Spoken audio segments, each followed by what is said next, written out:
Welcome to my channel. अस्सलामुअलैकुम। हमारा आज का बेबीज गर्ल्स नेम है उम्मुल खैर। उम्मुल खैर की इंग्लिश में स्पेलिंग है UMMULKHAIR। उम्मुल खैर। इस नेम का मज़हब है इस्लाम और इस नेम का जिन्स है लड़की। ये एक इस्लामिक नेम है और लड़कियों के लिए रखा जाता है ये नाम। इस नेम के मायने है उम्मुल मायनी माँ, खैर अच्छी। उम्मुल खैर अच्छी माँ।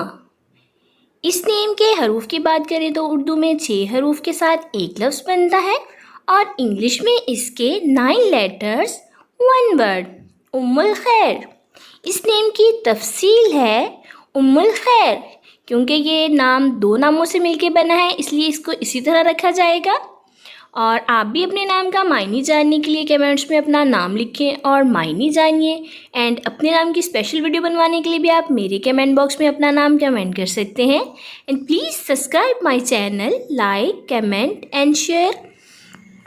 ओके डियर्स, फिर मिलेंगे न्यू नेम न्यू वीडियो के साथ। अपना ख्याल रखिएगा, दुआओं में याद रखिएगा।